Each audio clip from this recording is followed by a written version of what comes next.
We finished the chapters of Ramadan and Siyam. So if anyone has any questions before we go into Zakat, then please feel free to ask.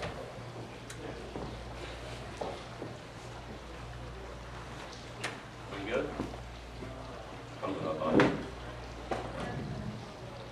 Zakat comes from the word zakah, which means to purify or to grow, depending how it's used. So when Musa alayhi salam told Fir'aun, if I can remember the verse, Surah Al-Nazi'at,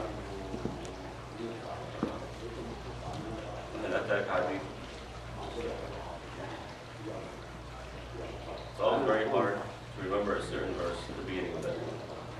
فَهَلْ إِلَىٰ رَبِّكَ أَن تَزَكَّىٰ. You guys all know the verse, right? So he's telling Fir'aun, are you going to listen to me? And in return, you will be purified. Your soul will be purified from sin, from disbelief, from worshiping other than Allah subhanahu wa ta'ala. So that's the linguistic use of it. The Islamic definition of it is to take a certain percentage or amount of money from certain categories. So it's a certain amount and it's from certain categories. It's not from all types of wealth, as we'll get into inshallah. Zakat is very unique to Islam. It's a unique system, and it's, to be honest, one of the most interesting chapters or units in Islamic law. If you understand it and study it through an economic perspective, not just a legal perspective. And I studied Islamic commerce and financing, Masarif Islamiyya, Islamic banking, and we focused a lot on zakat and its economic benefits. And during my studies towards the end, I made a list of differences between the capitalistic economy, or the capital economy, and the Islamic economy. In general, they're very similar. So they both agree on free trade, the ability and right to enter and leave the market at free will, that supply and demand is what dictates prices, not government overall. In general, there are exceptions. Likewise, each person has the freedom to choose the profession they want. A lot of similarities, but there are a few differences. Number one, obviously, capitalism focuses on, or is based on interest, whereas the Islamic system is not. Another major difference is that the capitalism has a very weak system of redistributing wealth. And that's why today we have the very big imbalance in distribution of wealth. So you find most of the money is in the hands of less than 1% of the nation. So today, the economy, technically there's more money and it's stronger than when it was prior to the 2008 crash. However, we're not seeing that because all the newly created money is now in the hands of a very small portion of society. That's why we don't see it, even though all the indicators and the Wall Street is stronger than it was prior to 2008. Islam has a very strong system of redistributing wealth. We call it zakat. Right? And Allah subhanahu wa ta'ala explains the wisdom, or one of the wisdoms behind zakat, in that لِكَيْ لَا يَكُونَ دُولَةً بَيْنَ الْأَغْنِيَاءِ مِنْكُمْ, so that money doesn't become exclusive to a certain group of people. It just fluctuates and is distributed between a small portion, because that's what happens. You need money in order to invest. So those who have money are able to invest in new ideas, and they're making most of the new profit. Whereas those who are less wealthy, they don't have the privilege of investing their money in whatever. So they can only buy their necessities with their money. That's all they can do. So what happens is any newly created money, any new businesses, it's in the hands of the same people who already own businesses before that. So without this system of redistributing wealth, the elites, the super rich, now control the majority of money, 99% of money, whereas the poor are left behind. No, zakat seeks to prevent that cycle. That's one of the wisdoms. Another wisdom, which is really not talked about much, is in order to encourage investment.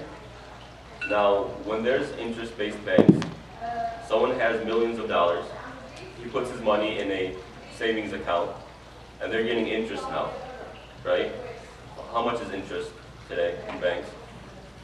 0.4%, something like maybe more or less, right? I calculated once, if someone has $10 million, they'll be making around $20,000 a year, or a month, I'm sorry. Or a year, a month.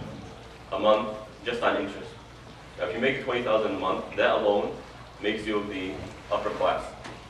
So what's the point of investing my money? I'll just leave my money in my bank, I'll take interest, and I'll live my life. $20,000 a month is way more than enough for anyone to live on, right? So it discourages investing.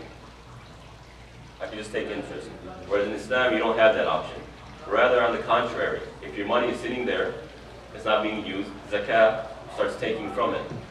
Now when someone sees their wealth going down, what does that do? It encourages them, if not forces them, to go and invest. Now what happens when you have all this money just sitting there, again that affects the value, it affects supply and demand. Right? You have this amount of money in the economy, therefore the value of that dollar is this much.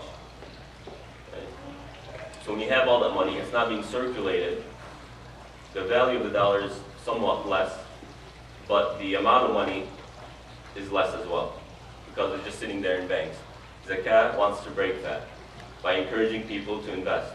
That's why if someone were to have millions of dollars, millions and millions, but all their money is in investments, it's not in their hands, right? They don't pay zakat. But that's not a loophole, rather that's actually part of the goals of zakat, to make sure there's investments, to make sure the money is continuously circulating in the economy. Now these people who have millions, hundreds of millions, if not billions of dollars sitting there in banks, if they were to use that to make new businesses, what does that do? It makes new jobs, right? So that helps the economy. Likewise, when there's zakat, what happens? More money is now in the hands of the lower class. Now when money, or less fortunate people have money, what do they do with it? What do they purchase? Food, right? They purchase their necessities.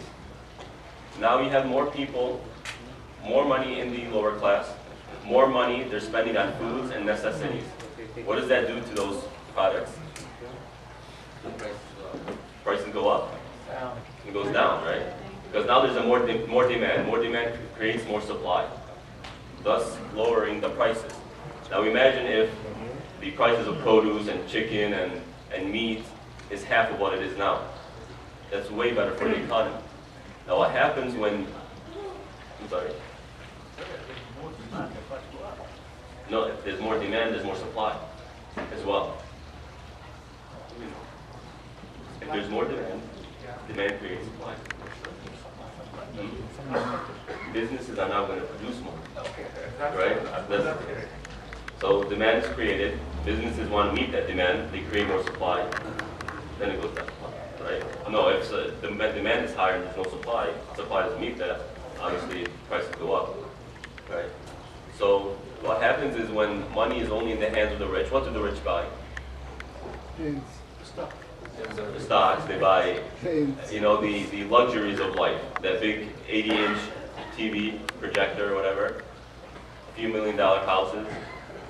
This is what they buy, right? Does that help the economy, really? That doesn't really move the economy much. Not only that, these wealthy gurus and tycoons, their investments tend to be in what? Tends to, not always, tends to be in, for example, technologies, stuff that aren't necessary to life, right? So it doesn't help that lower class. It actually hurts them more and more. So zakat has many wisdoms to it, many benefits to it. I thought I'd share some of them too with you. And zakat is one of the pillars of Islam. It's the third pillar of Islam after the testimony of faith and prayer. Zakat comes third. And you see it very commonly in the Quran that zakat is with salah. وَأَقِيمُوا الصَّلَاةَ وَآتُوا الزَّكَاةَ. right? فَإِن تَابُوا وَأَقَامُوا الصَّلَاةَ وَآتَوُا الزَّكَاةَ. They're as if they're siblings, very close to one another. And that's because of its importance. Right? And zakah, the goal spiritually is to make sure that the materialistic life, the materialistic desire, does not overtake one's heart. Rather, Allah subhanahu wa ta'ala is more important to that individual than material. So when you give money, we all love money. It's a human trait. No one can deny it. If anyone denies it, they're either lying or they haven't really delved into life, right? They might be a little bit younger. So it's part of the way Allah subhanahu wa ta'ala created us. And Allah subhanahu wa ta'ala calls money in the Quran as khair a few times. Khair, it's good. Because we use it for our own provision, for our own health, we use it for da'wah, we use it for this and that, which Allah subhanahu wa ta'ala either allows or loves. So it's good. But at the same time, our attachment to it is dangerous. So we want to create a balance. And that's why zakat was prescribed. One of the reasons why zakat was prescribed, to make sure our hearts don't become overly attached to this life. And it's really a strong statement when someone gives from their money, their hard-earned money, what they can use for their own leisure, their own pleasure, their own kids, right? And they give it for the sake of Allah, putting their trust in Allah that Allah subhanahu wa ta'ala is going to take care of him or her and their family. So it's a strong statement saying that, Ya Allah, you are more important to me, you are more beloved to me than my own money, which I worked hard, I sweat to earn it.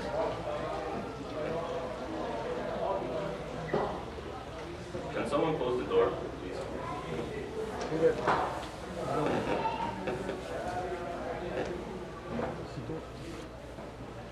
Okay, now, zakat is obligatory on money, not on the person. So if there is a person who is under the Islamic legal age of obligation, they're not religiously obligated to fulfill prayer, for example, and fasting. Rather, they have money. For example, a parent put money in their bank account that's over the nisab, the amount in which now it becomes zakah eligible, right? The person, the child is young. They are not religiously obligated. However, they have that money in their account. Zakah needs to be paid on it because zakah is connected to money, not to individuals. Does that make sense?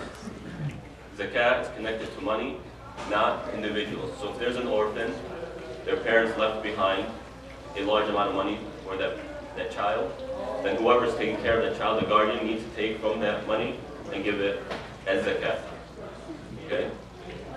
Likewise, if someone is mentally unstable, mentally unable to perform their religious obligations, their guardian needs to take from their money, if they have that amount, needs to take from money and give it as zakat. Because zakat is related, tied to money, not to the individual. And likewise, if you look at it from an economical perspective, that makes sense, as I just explained. It makes sense because you don't want that money sitting there.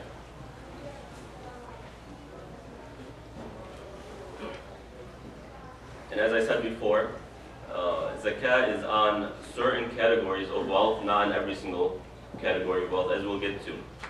And there are two conditions that need to be met in order for money or wealth to be zakat eligible. Number one, they need to have a certain amount. Okay? And we all know this should be common knowledge, but just to refresh our memories. So for example, when it comes to money, or gold and silver back in the day, there's a certain amount it needs to be met. Today, it's equivalent to 85 grams of gold or 585 grams of silver. Okay. 85 grams of gold or 585 grams of silver. How much is the 18 karat today? Gold. It comes out to around 1,300.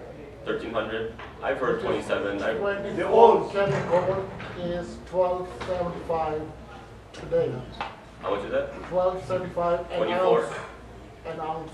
Yeah, I don't know how much ounce in grams is. 28 grams. 28 grams. Make 1 ounce. Make 1 ounce. So you do the math. You have the amount, 85 grams of of gold. If you have that much in terms of money, then you need to give zakah 2.5%, and we'll get to that inshallah. So that's the first condition. It needs to be a certain amount. Number two, you need to have full access to that money.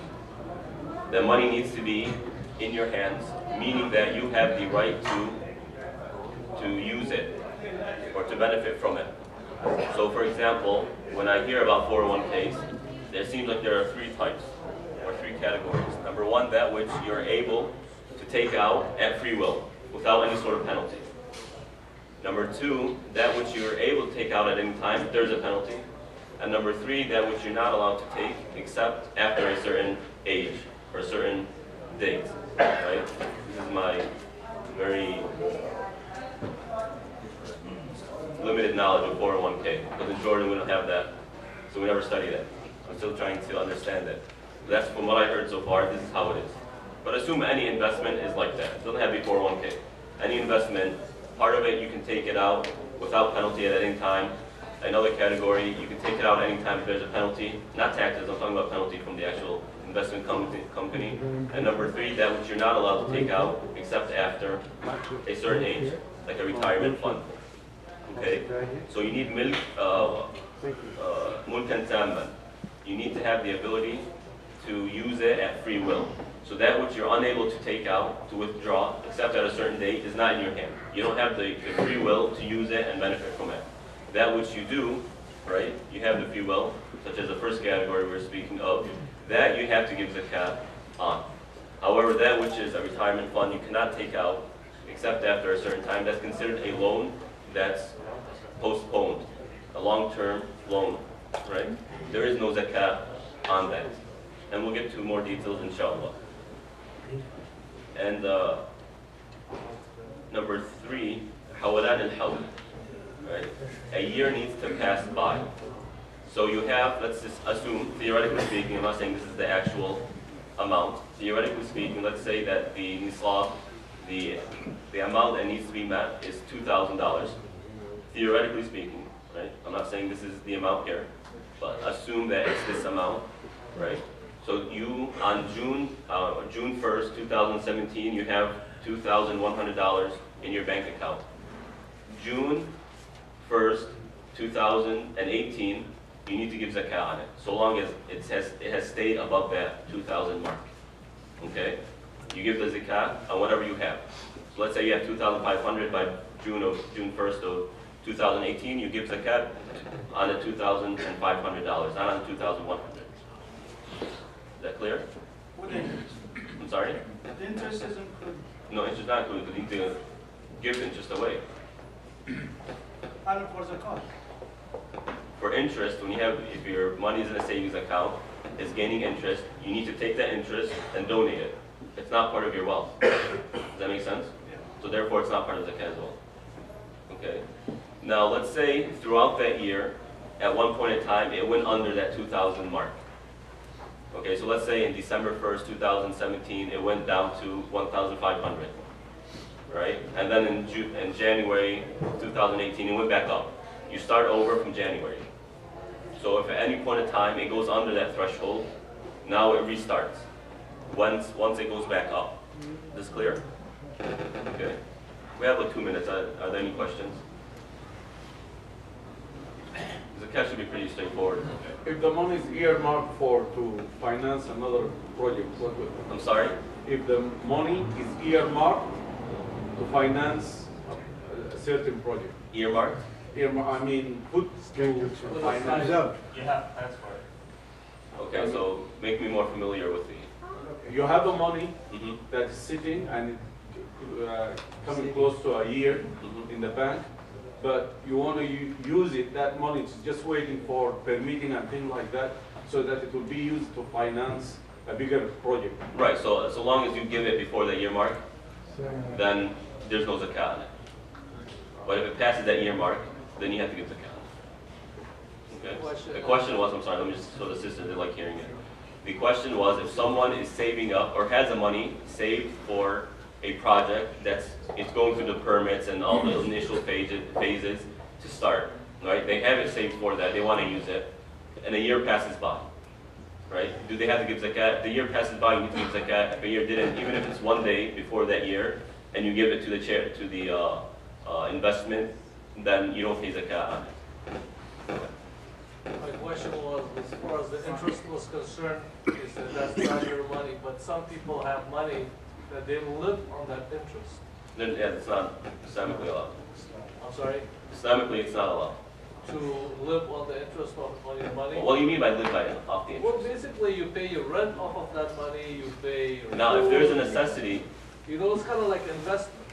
if Like it's an 401k, investment, but you can't take 401k after a certain age. But with this one, you're living on a daily basis, kind of like a business. You know? if someone Or- does not have the funds to finance their own necessities, Right. but interest is helping them out, then they need to come to me and explain their situation. Okay. However, someone who's financially stable, Right. well off, and they're taking Exactly. interest, say, oh, I'm paying rent, no, that doesn't work. Right, that's why we need to clarify. that. Right, so we won't, the Sharia recognizes that some people are in harsh situations, and then there's more leeway in that.